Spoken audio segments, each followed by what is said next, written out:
साथियों नमस्कार। आप सब मेरी बात सुन पा रहे हैं? ठंडी का समय है और ठंडी अपने विकट स्वरूप में है, इसमें कोई दो राय नहीं है।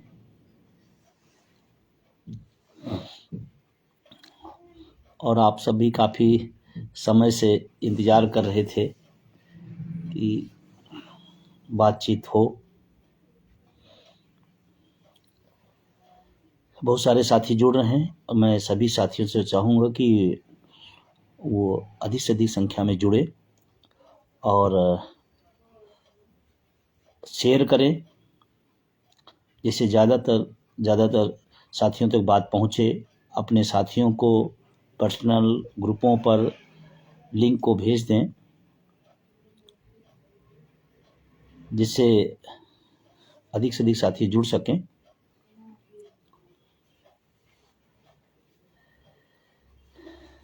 बहुत तेज़ी से लोग जुड़ रहे हैं, नारे भी लिख रहे हैं। जय युवा जय अटेवा एक बड़ा गहरा नारा बन गया है और जोश का नारा बन गया है।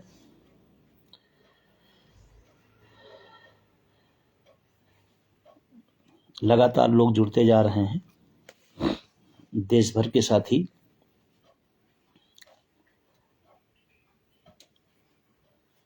और हम तो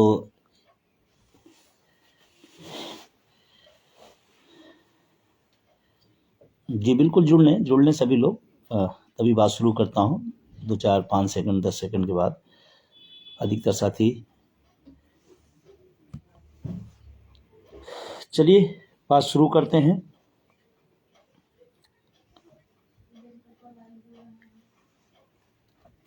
काफ़ी बहुत तेज़ी से लोग जुड़ रहे हैं। सीधी फोटो आ रही है या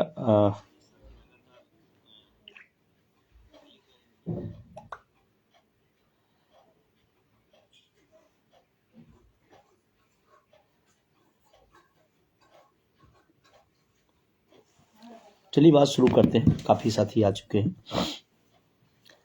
सबसे पहले तो क्योंकि शायद मैं लाइव इधर नए वर्ष में आया नहीं, तो मैं नव वर्ष की बहुत सारी शुभकामनाएं, बहुत सारी बधाई आप सबको देता हूं। और मेरी एक ही प्रार्थना है सभी के लिए, इस देश के नागरिकों के प्रति, कि सभी लोग स्वस्थ रहें, प्रसन्नचित्त रहें। और ये देश सद्भाव का है, विभिन्न संस्कृतियों का है, अनेकता में एकता की हमारी नीति का रहा है। और हम सब मिलजुल करके प्यार से रहने वाले इस देश में रहते हैं। मैं तो कहता हूँ बार बार, भारत दुनिया का इकलौता देश है जो शायद पूरी दुनिया में इस तरह कोई देश नहीं होगा जहाँ इतने सारी जातियाँ, धर्म, संप्रदाय, सभ्यताएं और रीति रिवाज, पूरी दुनिया में शायद इकलौता देश भारत होगा जो और ये हम सब सौभाग्यशाली हैं कि हम सब भारतीय हैं और इतनी विभिन्न रीति रिवाजों, त्योहारों को जानते हैं, एक दूसरे से मिल करके साथ मनाते हैं, दुख सुख में शामिल होते हैं। ये हमारे आप सबके लिए सौभाग्य की बात है कि हम सब भारतीय हैं। तो नव वर्ष की बहुत सारी शुभकामनाओं के साथ अपनी बात शुरू करता हूं। बहुत सारे साथी जुड़ चुके हैं और बहुत सारे साथियों का लगातार बहुत सारे साथियों का फ़ोटो अगर मेरी सीधी नहीं आ रही है तो आप अपने मोबाइल को उल्टा कर लेंगे तो आने लगेगा। या आपको अगर दिक्कत हो रही तो मैं ही सीधा कर लेता हूं, तो शायद आप लोगों के लिए हमको लगता है अच्छा रहेगा। अब तो हमको लगता है सीधा हो गया होगा।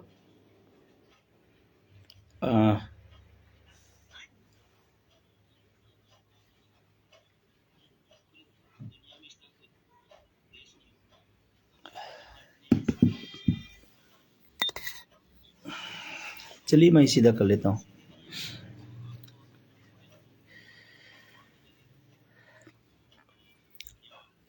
नव वर्ष की शुभकामना के साथ अपनी बात शुरू करता हूँ।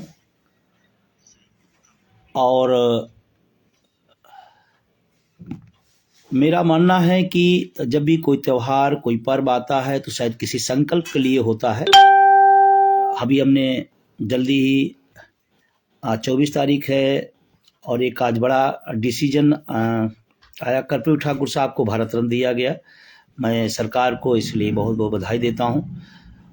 और एक बड़े जननायक और तमाम बड़े काम कपूर साहब ने किया। आज उनका 100वां जन्मदिन है, तो मैं उन्हें याद करता हूँ, सत सत प्रणाम करता हूँ।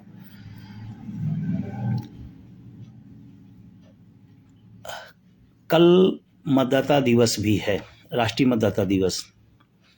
और जैसा कि जानकारी है कि 25 तारीख को उत्तर प्रदेश में 51 है हर जिला मुख्यालय पर कि मतदाता एवं पेंशन जागरूकता मार्च, और तमाम सारी अपनी तैयारियां कर लिए हैं, लोग लगातार उस पर लगे भी हुए हैं। मैं सबको अग्रिम शुभकामनाएं देता हूं।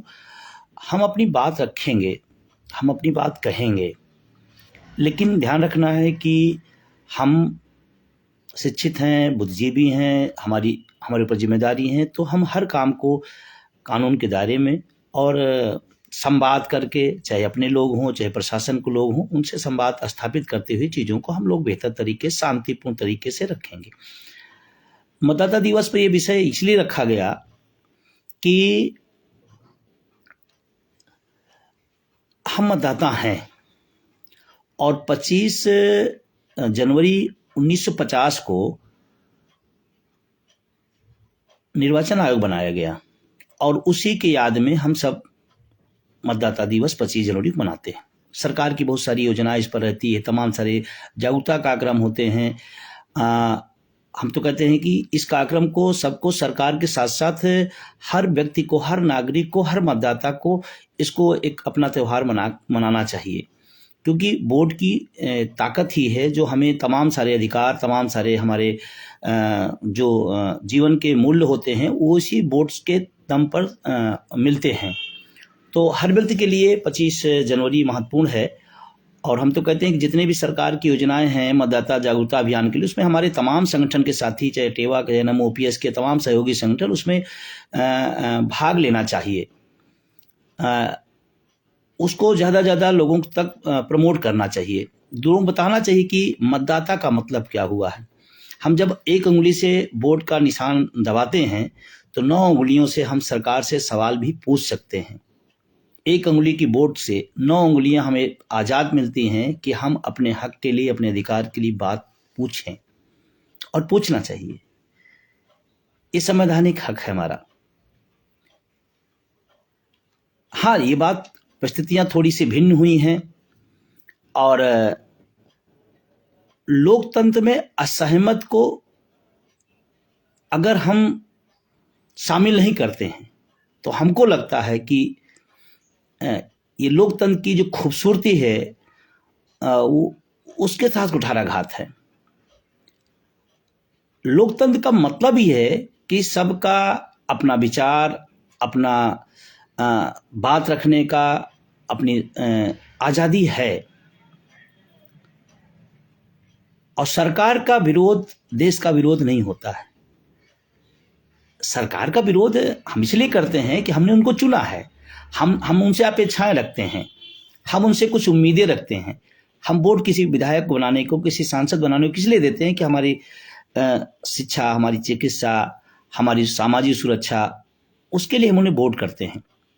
तो हम जब वोट करते हैं तो उनके साथ उनको ये जिम्मेदारी देते हैं कि आप हमारा ख्याल रखें, नागरिकों का ख्याल रखें, मतदाताओं का ख्याल रखें।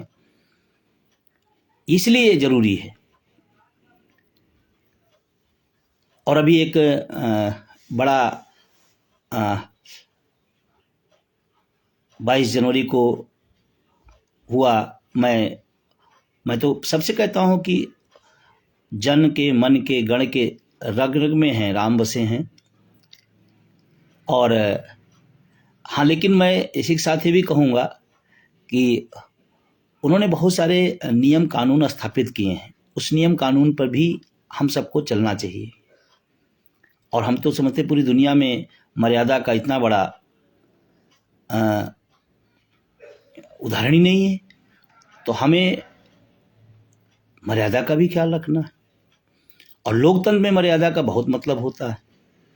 जैसे हम सब बहुत सारे धरना प्रदर्शन करते हैं तो तमाम सारी बंदिशें लगा दी जाती हैं। कभी कभी ये मन में कचोटता है कि भाई ये क्या है।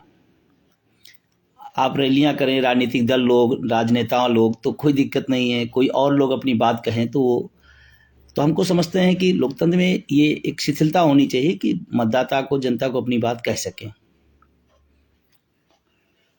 अभी जो है मैं एक अभी खबर आई है और वो दुखद है थोड़ा, राजस्थान से और छत्तीसगढ़ से भी है। अब जो अभी मैंने जानकारी ली है उसके आधार पर कह रहे हैं, आगे क्या होता है, कैसे होता है, और ऑथेंटिक रूप से उसको चर्चा करेंगे कभी किसी समय। लेकिन अभी ओपीएस को एक खबर आई राजस्थान में कि ओपीएस को एक वैकेंसी निकली है किसी विभाग में, उसमें अस्पष्टता एनपीएस की चर्चा की गई है। और अभी फिर छत्तीसगढ़ से भी कुछ ऐसी खबरें आ रही हैं। तो मैं कहता हूं कि ये कोई अच्छी बात नहीं है। अगर कोई सरकार कोई अच्छा काम कर गई है तो हम उसे लागू रख करके हम आगे का रास्ता प्रशस्त करते हैं। हम किसी उसमें कि नहीं हम मना कर दिए हैं तो मना कर दी। लोकतंत्र में शायद जनता सर्वोपरि होती है, मतदाता सर्वोपरि होता है। तो मेरा राजस्थान की सरकार से भी मैं शुभकामनाएं देता हूँ। सरकार नई बनी है, माननीय मुख्यमंत्री जी नए बने हैं। मैं छत्तीसगढ़ की सरकार को, मध्य प्रदेश सरकार को, जो भी इन राज्यों में, चाहे तेलंगाना हो, ये 5 राज्यों में विधानसभा चुनाव हुई, बधाई देता हूँ। लेकिन ओपीएस लागू हो गई, अब एनपीएस उसको लागू करेंगे, ये किसी बात से समझ नहीं आती। जीत की गारंटी इस बात की गारंटी नहीं है कि जो सच था वो झूठ हो जाएगा। इस देश की करोड़ों लोगों की ओपीएस डिमांड है, करोड़ों लोगों की डिमांड है, और उनको हम अगर डिनाई करते हैं तो हम समझते हैं कि अच्छी बात नहीं। और राजस्थान और छत्तीसगढ़ के साथियों को खास करके मैं कहना भी चाहता हूं, वहां के साथी, जब लागू हुआ तो थोड़ी शिथिलता वहां आई। लोगों को लगा कि अब आंदोलन की क्या जरूरत है, संगठन की क्या जरूरत है, एनएमओपीएस की क्या जरूरत है। शायद राजस्थान और छत्तीसगढ़ के लोगों को भी और साथ साथ और साथियों को भी इस बात को समझना पड़ेगा कि एनएमओपीएस एक अखिल भारतीय बैनर है और उसके साथ जुड़ करके ही अपनी हम सेवा सुरक्षा को सुरक्षित रख सकते हैं। अगर आप अपनी सेवा सुरक्षा पाकर के भी खो देते हैं तो शायद ना पाने वालों से ज्यादा दुखदाई आपके लिए, ज्यादा पीड़ादायक आपके लिए। इसीलिए मैं वहां के साथियों से स्पेशली कहता हूं कि जिन लोगों ने ओपीएस नहीं पाया वो तो लड़ें, वो तो पसीना बहाएं, लेकिन जो लोग पा करके अगर उनसे छीन लिया जाता है तो उनको उनसे ज्यादा मेहनत, उनसे ज्यादा पसीना बहाना पड़ेगा कि हमारी जो चीज मिली संघर्षों के बाद वो दोबारा जाए ना। इसलिए राजस्थान और छत्तीसगढ़ के विशेष करके साथियों से मैं कहता हूं, एनएमओपीएस को आपको मजबूत करना चाहिए था, जो मैं बार बार कहता रहा। लेकिन शायद लोगों को लगा कि मेरा काम तो हो गया, अब मुझे किसी जरूरत नहीं है। ऐसा नहीं होना चाहिए। या जिन राज्यों में अभी भी लागू है उनको भी जो संगठन की रीति रिवाज हैं उनका भी आपको साथ खड़े होना चाहिए। 4 फरवरी को रन फॉर ओपीएस है लखनऊ के अंदर। एक बहुत ही बेहतरीन कार्यक्रम है, शानदार कार्यक्रम है, और उसको बहुत ही शांतिपूर्ण, बहुत ही यूनिक तरीके से डिजाइन किया गया है। और हम लोग अपनी बात को अलग अलग माध्यम से, लोकतंत्र है, लोकतंत्र में अलग अलग तरीके से अपनी बात कही जाती है, और मैं सभी साथियों से अपील करूंगा कि उसको बेहतर से बेहतर सफलतापूर्वक आगे बढ़ाएं और उसको बनाएं। 11 तारीख को हरियाणा में एक बड़ा प्रदर्शन है। मैं सभी साथियों से चाहूँगा कि उसको भी सफल करें। उत्तराखंड में भी कुछ कार्यक्रम तय किए गए हैं। अभी 10 तारीख को मैं दिसंबर में बिहार होके आया था। अभी 12 तारीख को कलकत्ता गया। वहाँ के साथियों को मैं धन्यवाद देना चाहता हूँ। ऑडियंस फैक्ट्री के लोग थे, बहुत ही शानदार कार्यक्रम किया। मैं वहाँ की पूरी टीम को बधाई देता हूँ और उम्मीद करता हूँ जल्दी वहाँ पर एक यूनिट बनेगी और शानदार कार्यक्रम होगा। कलकत्ता या पश्चिम बंगाल एक यूनिक है क्योंकि वहाँ पर कभी एनपीएस लागू ही नहीं की गई स्टेट में। ये अपने आप में यूनिक चीज़ है।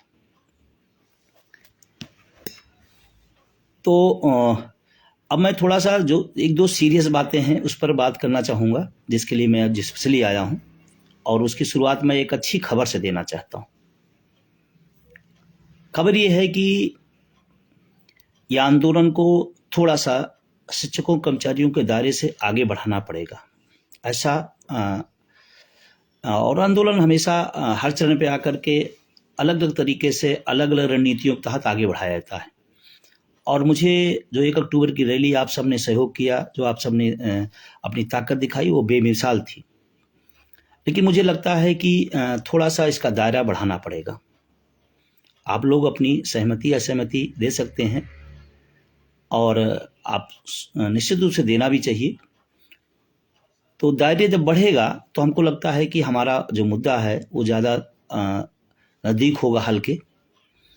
उसी दिशा में कल देश के, ये मेरा सौभाग्य है कि कल देश के तमाम बड़े बड़े किसान नेताओं के साथ एक ऑनलाइन बैठक थी, जिसमें हमें भी आमंत्रित किया गया। और मैं पूरी उस किसान यूनियन की टीम को मैं धन्यवाद देना चाहता हूँ। और आप कहोगे कि फिर क्या आपने कहा होगा, मैं जहाँ रहूँगा आप ही की बात करूँगा। और मैंने सबसे पहले वहाँ निवेदन किया कि हम किसान के घर से हैं।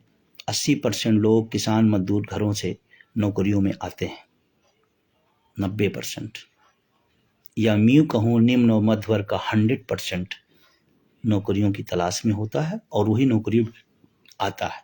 तो हम सब किसान के लड़के हैं, किसान के घर से हैं, किसान के परिवार से हैं। हम नहीं किसान होंगे, हमारे पिता किसान होंगे, हमारे भाई किसान होंगे। और मैं मानता हूँ इस बात को, इस देश में अगर सबसे बड़ा संत कोई है तो किसान है, सबसे बड़ा राष्ट्रभक्त कोई है तो किसान है। इसमें हमें कहते हुए फख्र होता है, क्योंकि मुझे याद है वो दिन, इस समय जो ठंडी चल रही है, रात के 2 बजे ठंडी के महीने में नहर का पानी गेहूँ सींचने के लिए जब किसान लगाता है और उसमें घुसता है, तो कल्पना करो रात में खेत में 2 बजे विपरीत परिस्थितियों में वो देश के लिए अन्न उगाता है। उससे बड़ा संत महात्मा, उससे बड़ा राष्ट्रभक्त मेरी नज़र में कोई नहीं हो सकता। तो मैंने वहाँ निवेदन किया कि हम सब आपके घर से हैं, तो आप के लिए बड़ी खुशखबरी वाली बात है, एक बड़ी उम्मीद वाली बात है, रणनीतिक रूप से एक बड़ी सफल बात है। हमने वहाँ प्रस्ताव रखा कि किसान आंदोलन में किसान मोर्चे द्वारा यदि अपने मांग पत्र में पुरानी पेंशन की डिमांड रखी जाए तो ये किसानों से इतर नहीं है, बल्कि किसानों के बच्चों के लिए है। और आपको बताते हुए मुझे बहुत खुशी हो रही है, बहुत अच्छा लग रहा है कि मेरे कहते ही मान सारे देश भर के किसान यूनियन के सीनियर नेता सब ने स्वागत किया और स्वीकार किया, और आपकी डिमांड को वो अपनी डिमांड माने। आने वाले टाइम में आपको किसान यूनियनों के जो भी मांग पत्र होगा उसमें पुरानी पेंशन होगी। ये हम सब के लिए बड़ी उपलब्धि है, बड़ी बात है, क्योंकि ऐसा अब लग रहा है जो दौर चल रहा है उसमें सबको एक साथ लड़ना पड़ेगा अपने हक हुकूक के लिए, एक साथ अपनी बात लगानी पड़ेगी, आवाज़ एक साथ। और ये बड़ी उपलब्धि कल हुई है मेरी नज़र में इस आंदोलन के लिए। जब हम आप कहते हैं कि इसको जन आंदोलन बनाएंगे तो शायद इसी तरह से ये जन आंदोलन की तरफ जाएगा, और वो बड़ी उपलब्धि है। मैं शुक्रिया अदा करना चाहता हूँ आप सबके माध्यम से उन किसान नेताओं को भी, जिन्होंने हमारी डिमांड को देश के 1 करोड़ से ज़्यादा एनपीएस धारियों के लिए उन्होंने अपनी तरफ से स्वीकार किया, और आने वाले समय में वो अपनी डिमांड में इस बात को रखेंगे। ये हम सब के लिए फख्र की बात है। ऐसे मैंने प्रयास किया नौजवानों के साथ। बिहार मीटिंग में युवा हल्ला बोल के जो अनुपम जी हैं, पूरे देश के लिए बेरोजगारों की लड़ाई लड़ते हैं, मैंने उनसे रिक्वेस्ट किया, उनकी टीम के लोग आए और उन्होंने भी इस बात को समर्थन किया कि जो बेरोजगार व्यक्ति है वो भी नौकरी की तलाश में है। तो जो बेरोजगार है उसका नौकरी तो मुद्दा ही है, लेकिन नौकरी के बाद उसकी पेंशन एक मुद्दा है और होना चाहिए। और देश के तमाम सारे जो नौकरियों की तलाश में है, नौकरियों के लिए संघर्ष कर रहे हैं, नौकरियों की इच्छा रखते हैं, नौकरियों का सपना पालते हैं, उन सब से भी कहना चाहता हूँ ये आपकी भी लड़ाई है। जैसे अभी उत्तर प्रदेश की कल ही उत्तर प्रदेश पीसीएस का रिजल्ट आया है, लगभग 250 के आसपास चयनित हुए हैं। मैं उन सबको बधाई देना चाहता हूँ, धन्यवाद देना चाहता हूँ कि आप एक नई शुरुआत कर रहे हैं। आप अपने कर्तव्यों के प्रति पूरी तरह से दृढ़ रहें। जो सरकार की कार्यक्रम हैं, जो आपको जिम्मेदारी दी जाए, उसको आप अच्छे तरीके से करें। लेकिन मैं उन सब पीसीएस अधिकारियों से तमाम पदों पर जो चयनित हुए हैं, बधाई देते हुए कहना चाहता हूं कि आपके बुढ़ापे की लाठी कुछ लोग इस ठंडियों में भी आवाज लगा रहे हैं। तो आने वाले समय में आपके लिए भी पुरानी पेंशन बहुत जरूरी है, और इसीलिए मैं कहता हूं ये लड़ाई हम जीतेंगे 110%, क्योंकि हम डे बाय डे अपनी संख्या बढ़ा रहे हैं, अपनी संख्या बढ़ेगी। आने वाले समय में एक दौर ऐसा भी हो सकता है जब हर जगह एनपीएस का व्यक्ति भी हो सकता है। जो डिमांड कर रहा है वो भी, जो डिमांड सुन रहा है वो भी, और जो निर्णय देगा वो भी, है ना। तो ये उनकी भी तरफ से एक सहमति मिली है, और आने वाले समय में कुछ प्लानिंग इस तरह की भी की जाएगी जो एक साथ अपनी आवाज़ लोग उठा सकें, कह सकें। हम उनकी लड़ाई में साथ दे सकते हैं, वो हमारी लड़ाई में साथ दे सकते हैं, और शायद इस समय इसकी ज़रूरत भी है, ऐसा मुझे महसूस होता है। आप लोग भी अपने अपने कमेंट में लिख सकते हैं कि क्या जन आंदोलन की तरफ बढ़ना पड़ेगा, क्या इस आंदोलन को, एनपीएस निजीकरण को किसान से, जवान से जोड़ा जाए, तो शायद आने वाले टाइम में हम अपनी चीज़ को और बेहतर कर पाएंगे। और मैं तो एनएमओपीएस के बैनर को धन्यवाद देता हूँ। हम सब ने बहुत पढ़ा था कि कन्याकुमारी से कश्मीर तक भारत एक है, लेकिन इस बैनर ने एहसास कराया कि सच में एक है, क्योंकि कश्मीर का व्यक्ति भी हो, तमिलनाडु का व्यक्ति हो, अरुणाचल सिक्किम का व्यक्ति हो, उत्तर प्रदेश पंजाब का व्यक्ति हो, कश्मीर का व्यक्ति हो, कोने कोने देश के उत्तर हो, पूरब हो, दक्षिण हो, चारों तरफ से एक आवाज़ आ रही है कि पुरानी पेंशन बहाल हो और निजीकरण समाप्त हो।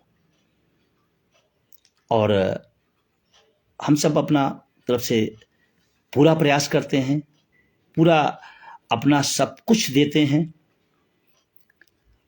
हाँ, कुछ लोग असहमत हो सकते हैं, जैसे कुछ लोगों ने लिखा कि इसका स्वागत होना चाहिए, किसान को, जवान को इस आंदोलन में जोड़ करके। तो अधिकांश लोगों का इसका स्वागत ही है। और मैंने भी एक जो कार्यक्रम दिया था जनसंवाद, उसका एक ही प्रक्रिया है कि उसी लिए रखा गया कि जनसंवाद अटेवा आपके द्वार।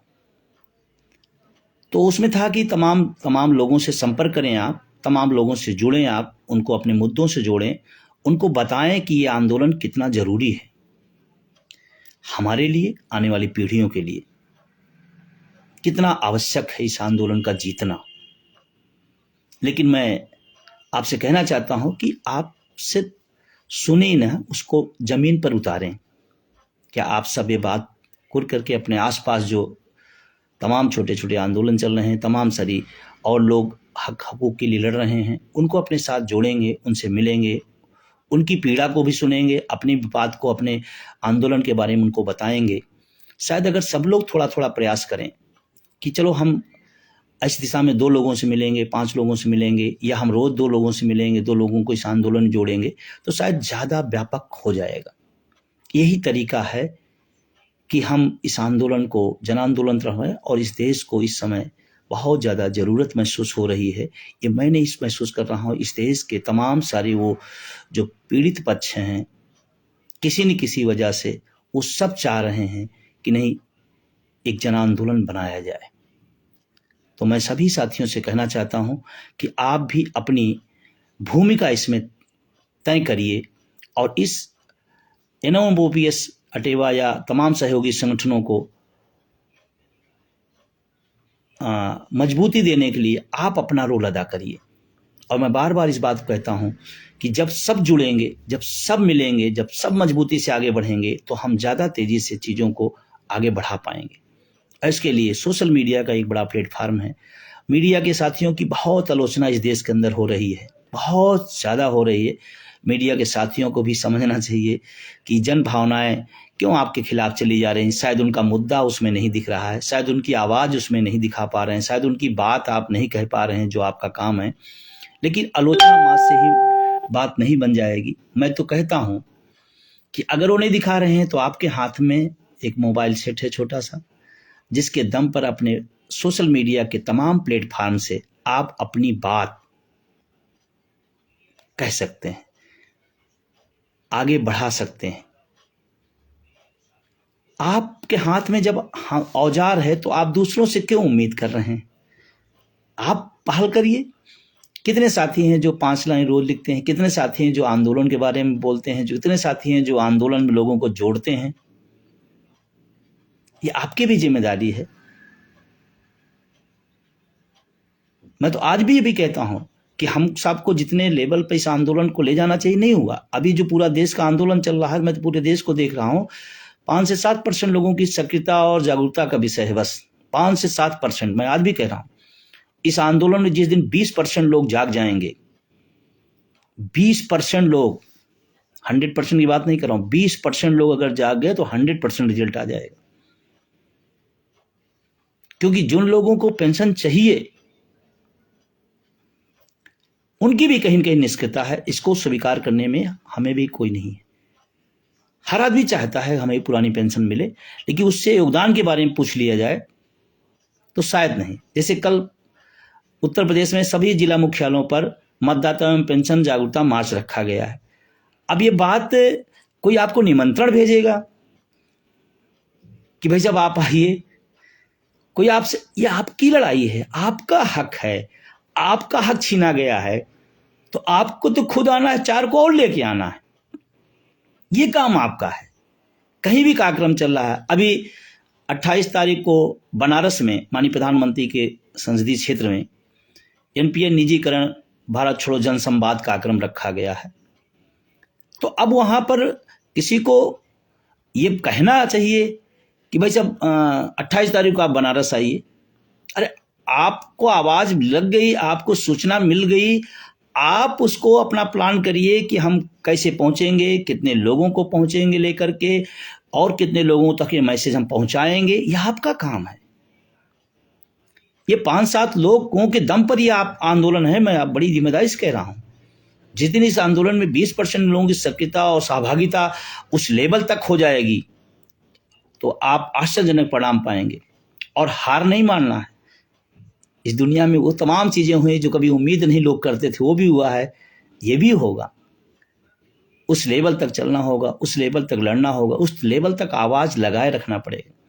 और आज के दौर में अगर कोई आवाज लगा रहा है तो ये कम बड़ी बात नहीं है, बहुत बड़ी बात है। तमाम लोग आवाज लगाते हैं, तमाम तरह की दिक्कतों परेशानियों का सामना करके लगाते हैं। अगर आपके पक्ष में, आपके मुद्दों के लिए कोई बोलता है, कोई लड़ता है, कोई चलता है, तो ये आप अपना भाग्य माने और उसमें आवाज दें। क्योंकि अगर आवाज लगाने वालों के साथ आवाज आप नहीं जोड़ेंगे तो आने वाले समय में हो सकता है कि आपको आवाज लगाने वाले ना मिले। इसलिए आपकी जिम्मेदारी बनती है कि साथ खड़े हों। इसलिए जिम्मेदारी बनती है कि आप उसमें अपनी सहभागिता निभाएं। इसलिए आपकी जिम्मेदारी बनती है कि आप लोगों को इस आंदोलन में जोड़ें। और 28 तारीख को बनारस की जो एनपीए निजीकरण भारत छोड़ो जन संवाद कार्यक्रम रखा गया है, मैं तो कहता हूं आसपास के जो साथी हैं, जो साथी पहुंच सकते हैं निश्चित रूप से पहुंचे। बाकी 4 तारीख को रन फॉर ओपीएस लखनऊ में है। देश के तमाम कोनों में लगातार कोई न कोई कार्यक्रम चल रहे हैं। आगे और अभी जो बात आगे चर्चा हुई है, और मैं तो कहता हूं देश के तमाम जो शिक्षक कर्मचारी संगठन हैं, मैं उनसे भी कहना चाहता हूं कि तमाम इश्यूज होंगे, विभागीय तमाम सारी समस्याएं होंगी, लेकिन सबसे बड़ी समस्या आज देश के अंदर पुरानी पेंशन की बहाली और निजीकरण की समाप्ति है। इसमें सब लोग सहयोग करें, सब लोग साथ आएं। मैं उस दिशा में भी प्रयास कर रहा हूं कि तमाम सारे संगठनों से मेरा संवाद चल रहा है।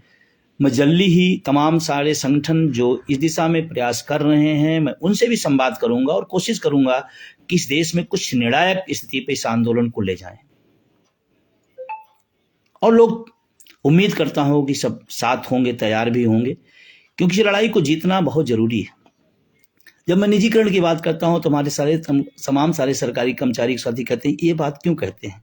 मैं इसलिए कहता हूं आपको नौकरी मिल गई, आपके भाई को, आपके परिवार को नहीं मिलनी है, और ये दुर्भाग्य है देश का। कि जब लाखों लाखों पद खाली पड़े और सड़कों पर बेरोजगार नौकरी के लिए लाठियां खाएं, बहुत दुखद है। और यूं ही नहीं कर रहा हूं, पहले तो जो पद खाली वो भर लो भाई, फिर अलग नौकरियां, अलग सपने दिखाना। जो खाली पड़े हमारे पद हैं, चाहे रेल में हो, चाहे सेंट्रल तमाम सारे विभागों में हो, चाहे शिक्षा विभाग में पड़े हों, तमाम सारे लाखों लाख, 9 लाख के आसपास तो रेलवे में पड़े।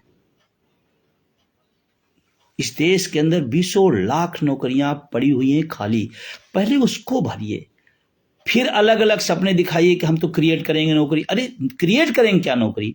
जो खाली पद है उसको भर लीजिए, फिर क्रिएट करिए। खाली पद तो भर नहीं है, क्रिएट करने की बात दिखाई जा रही है। मैं निजीकरण किस लिए बात करता हूं? इस देश में अगर सरकारी संस्थान, सरकारी स्कूल, सरकारी अस्पताल, सरकारी ट्रांसपोर्ट, सरकारी रेल यदि नहीं रहेगी तो मैं कहता हूं इस देश की जो आत्मा है 90% वो पीड़ा में होगी, वो तकलीफ में हो, वो जीवन जीने को दुश्वार होगी। सरकारी संस्थान तमाम जगहों पर, आज ही मैं कल का रिजल्ट देख रहा था, प्राइमरी में पढ़ करके लोग पीसीएस टॉपर हो रहे हैं। सरकारी संस्थाओं में पढ़े हुए लोग आज टॉप 20 में आ रहे हैं। क्यों आ रहे हैं? क्योंकि उनके पास संसाधन नहीं थे, उनके पिता के पास संसाधन नहीं थे, लेकिन आज शिक्षा के दम पर और अपने संघर्ष के दम पर आज पीसीएस में सिलेक्ट हो रहे हैं, आईएएस में सिलेक्ट हो रहे हैं। लेकिन जब लिटरेसी होगी तो क्या होगा? निजीकरण ये सिर्फ बेरोजगारों का सवाल नहीं है, ये हमारा भी सवाल है। जैसे पेंशन का सवाल सिर्फ मेरा नहीं है, जो बेरोजगार हैं, जो नौकरी में आना चाहते हैं, उनका भी सवाल है। वैसे निजीकरण हमारा भी है, उनका भी है, और इस देश के किसानों, नौजवानों का भी है। तो मेरा निवेदन है, हाँ, जब इस तरह के संघर्षों की बात, हकों की बात आती है तो शायद वर्तमान सरकार को ये पसंद नहीं आता है, ये पीड़ादायक है। जबकि सरकार किसी भी दल की हो, दल तब तक होता है जब तक चुनाव होता है, और जब किसी दल की सरकार बन जाती है तो दल नहीं सरकार हो जाती है। किसी पार्टी का अध्यक्ष है, वो किसी पार्टी का हो सकता है, लेकिन इस देश का प्रधानमंत्री और मुख्यमंत्री सबका हो जाता है। तो सबके बारे में सोचना चाहिए, सबके बारे में करना चाहिए। और लोकतंत्र में कोई आवाज लगा रहा है, अगर सुनी नहीं जाती तो ये संवेदनहीनता है। और मैं तो तमाम सारे जो तमाम बड़े पदों पर बैठे हुए अधिकारी साथियों से, मैं उनसे भी कहना चाहता हूं, अरे आप तो मजबूर हैं, आप बोल नहीं सकते, कम से कम कोई आवाज लगा रहा है तो उसके साथ आप दीजिए, क्योंकि ये लड़ाई आपकी भी है। क्योंकि राजनेता अगर 4-4, 5-5 पेंशन ले सकता है तो एक कर्मचारी, एक सफाई कर्मचारी, एक बाबू, एक टीचर क्यों नहीं ले सकता है? क्यों नहीं उसका हक है? आप 4 लोगे और हमें नैतिकता की पाठ पढ़ाओगे भाई। और मैं सत्ता पद से भी निवेदन पूर्णपूर्ण करता हूं कि शिक्षक कर्मचारी आंख नाक कान होते हैं, उनकी जो समस्याएं हैं और खास करके पुरानी पेंशन, उस पर आप सकारात्मक रुख रखें और उस पर निर्णय लें। इस देश की सरकार ने कह सकते हैं तमाम बड़े बड़े काम किए, एक काम युवाओं के पक्ष में करें। और अभी मैं आपको बहुत जिम्मेदारी साथ कहना चाहता हूं, जैसी सूचनाएं मिल रही हैं कि बजट में एनपीएस में सुधार की बात हो रही है, मैं बड़ी जिम्मेदारी साथ कह रहा हूं, सभी से कह रहा हूं। और हमको नहीं लगता है कि इसमें जितने भी लोग साथी जुड़े हैं या तमाम सारे और साथी देश भर में जो नहीं जुड़े हैं, एक भी संशोधन के पक्ष में नहीं, क्योंकि एनपीएस एक खराब व्यवस्था है। एनपीएस पेंशन है ही नहीं, हम उसमें संशोधन क्या करेंगे? कोई कह रहा 40% हो जाएगा तो अच्छा हो जाएगा। मैं कहता हूं कोई चीज 40% हो जाए, 50% हो जाए, जब उसका सिस्टम ही गड़बड़ है, उसका तरीका ही गड़बड़ है, तो चाहे 40 हो चाहे 50 हो। और अगर 40, 50, 45 की बात कर रहे हैं तो भाई एनपीएस में क्यों दे रहे हैं? मैं तो कहता हूं ओपीएस लागू करिए, उसमें आप दे दीजिए। जब आप एनपीएस में दे रहे हैं, ओपीएस में देने में क्या दिक्कत है?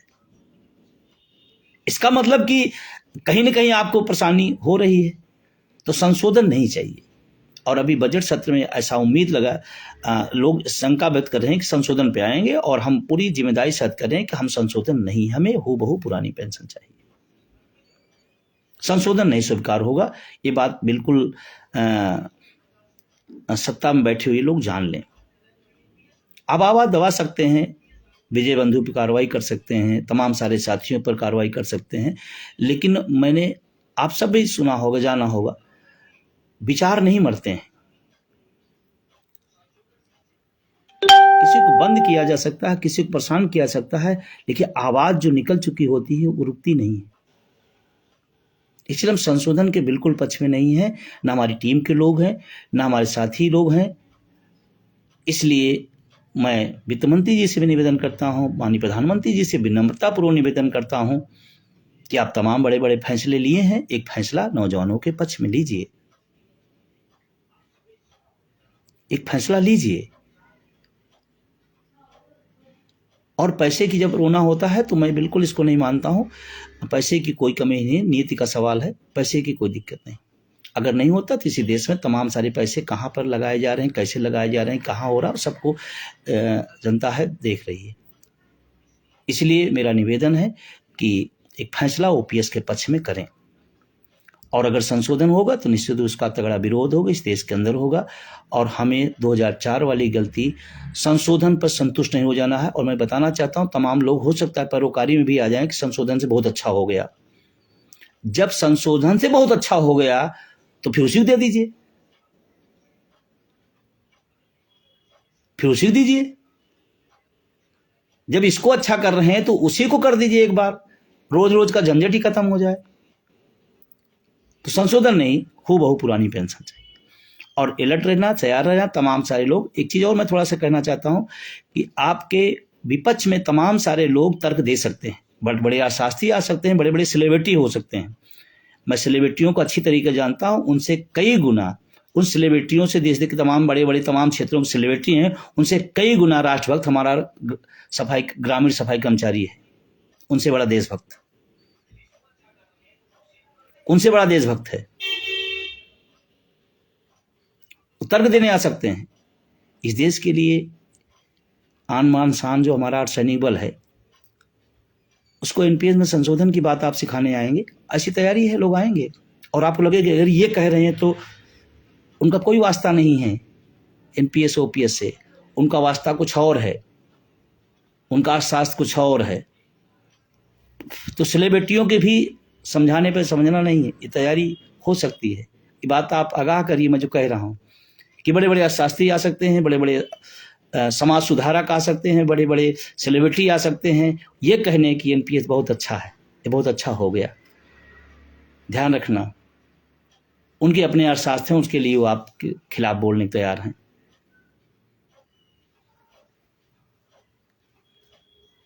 कोई सेलिब्रिटी आप कह देगा कि अर्सनिक वालों को पेंशन ओपीएस नहीं मिलनी चाहिए, और हम उसको मान लेंगे। मुझे दुख होता है कि सेलिब्रिटियों ने तो पता नहीं कितना बड़ा इस देश के लिए कितना गुटखा और धूमपान का प्रचार कर डाले। तो मेरा निवेदन है कि आप सतर्क रहिएगा, सचेत रहिएगा, बहकावे में नहीं आइएगा। और ये चलेगा, लेख आएंगे, बड़े बड़े विज्ञापन आएंगे, लेकिन जब इन चीज़ों से आप उलझिएगा और आपको प्रभावित करने लगे तो किसी एनपीएस वाले के यहाँ जो 1700 रुपये पा रहा है उसके घर चले जाइएगा, उसकी हकीकत समझ लीजिएगा। बस फिर आपको समझ में आ जाएगा सेलिब्रिटी क्या बोला, अर्थशास्त्री क्या बोला, विज्ञापन क्या बोला, और वो जो पीड़ित है उस चीज से उसने क्या बोला। हड़ताल तालाबंदी की बात लोग लिख रहे हैं, कुछ लोग अभी 96% रेलवे के साथियों ने इस पक्ष में मतदान किया है कि हड़ताल होनी चाहिए ओपीएस पर। और हम तो समझते हैं जिम्मेदार साथियों को इस पर निर्णय लेना चाहिए, और हम उसके पक्ष में रहेंगे, हम उसके समर्थन में रहेंगे। और हमको लगता है 96% के बाद भी अगर हड़ताल नहीं होती है तो ये दुर्भाग्यपूर्ण और होगा। तो हम तो समझते हैं कि जब लोगों से उस विषय पर मैंडेट मांगा गया है और लोगों ने 96% 57% लोगों ने दिया है, तो जिम्मेदार साथियों का है, हम उसमें साथ रहेंगे। हम, क्योंकि पुरानी पेंशन हमारा मकसद है, पुरानी पेंशन मिले, और हम समर्थन में रहेंगे। मैं खुली बात कह रहा हूँ, इसलिए कह रहा हूँ कि 96-57% भी मतदान करने के बाद अगर हड़ताल नहीं होती तो सरकार से ज़्यादा पीड़ादायक होगा। और सच बताएं, ईमानदारी से अगर वही हो जाए तो पूरे देश का भला हो जाएगा, ऐसा मेरा विश्वास है। और उम्मीद करता हूँ कि ये भविष्य में आपको देखने को मिले और मुद्दे पर हम लोग जीतें। तो पुनः आप सबको मतदाता दिवस की बधाई देता हूं और फिर गणतंत्र दिवस हमारा है 26 जनवरी, और उसकी भी बधाई देता हूं। गणतंत्र, गणतंत्र, गण के लिए तंत्र बना है, ना कि तंत्र गण के लिए। गणतंत्र है, गण के लिए तंत्र है, तंत्र के लिए गण नहीं है। इसको थोड़ा महसूस करिएगा। तंत्र के लिए गण, जो तंत्र बनाया जाता है, विधि विधान बनाया जाता है, वो गण के लिए बनाया जाता है, जनता के लिए बनाया जाता है। इसलिए गणतंत्र दिवस की स्पेशल बधाई, शुभकामनाएं आप सबको। और निश्चित रूप से ये गणतंत्र हम सब के लिए बहुत ही अहम है। तिरंगा हम सब की शान है। हम सब 26 तारीख को तिरंगा भी फहराएंगे, गणतंत्र भी मनाएंगे, शानदार तरीके से हम लोग मनाएंगे, क्योंकि संवैधानिक व्यवस्था हमारे देश की चलाने का सबसे बड़ा सूत्र है और संविधान हमारे लिए सबसे बड़ा पूजनीय है। संविधान से ही हमें सब चीजें मिलती हैं। देश के इन क्रांतिकारियों ने जो सपने देखे थे उसको संविधान में लिपिबद्ध किया गया है। संविधान को अगर हम सब फॉलो करते हैं तो निश्चित रूप से हमारे देश के लिए, हम सब के लिए बेहतर होगा। तो पुनः गणतंत्र दिवस की बधाई देते हुए अपनी बात को मैं समाप्त करूंगा। आज काफ़ी दिन से इच्छा हो रही थी तो हमने कहा आज बात कर लेते हैं, और एक अच्छा समय लगा तो हमने कहा चलिए इसी में बात होती है। और आप सब जो बातें मैंने कही, मैंने फिर कहा कि मैं पब्लिक फेसबुक लाइव हूँ, कोई जरूरी नहीं कि जो मैं कह रहा हूँ वही सही हो। लोकतंत्र है, सहमत असहमति हो सकती है, लेकिन जिन बिंदुओं को मैंने समझा, महसूस किया, मैंने आपके साथ शेयर किया कि इस आंदोलन को जन आंदोलन बनाना पड़ेगा। उसके लिए तमाम सारे लोगों से संपर्क करना पड़ेगा, संवाद करना पड़ेगा, अपने साथ जोड़ना पड़ेगा, उनके साथ जुड़ना पड़ेगा। ये हमने कहा। हमने मतदाता का मतलब ये नहीं हुआ कि सिर्फ वोट देना ही मतदाता काम होता है। वोट के बाद 9 उंगलियां खाली होती हैं इस बात पूछने के लिए कि आपको हमने जिस लिए बैठाया था, जिस लिए आपको विधायक, MP, MLA, मुख्यमंत्री, प्रधानमंत्री बनाया था, क्या वो चीजें हुई? उसकी जवाबदेही होगी। हमने ये बात कहा कि पुरानी पेंशन और निजीकरण एक बड़ा विषय है। रोजगार, अगर पद खाली हैं, ये बात को बहुत गहराई से मेरी बात को समझिएगा। लाखों पद खाली हों और लाखों नौजवान सड़कों पर लाठियां खाएं रोजगार के लिए, नया पद क्रिएट करने के बजाय जो पद पहले भर हैं खाली, उनको भर लिया जाए, ये मेरी डिमांड है।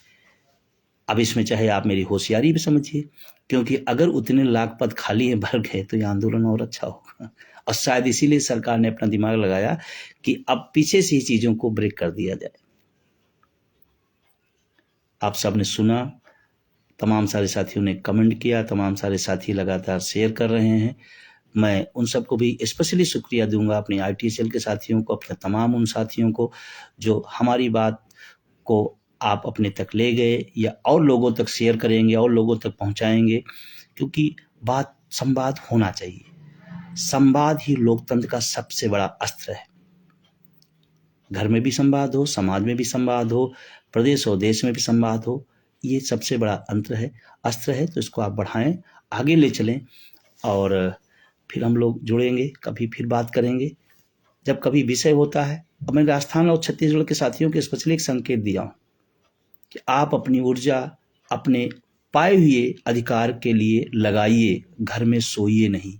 सोने पर आपके हक मारा जा सकता है, और मिल करके हटना कष्टकारी होगा, पीड़ादायक होगा।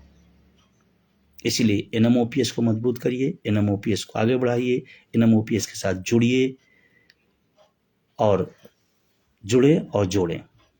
बहुत बहुत शुक्रिया, धन्यवाद।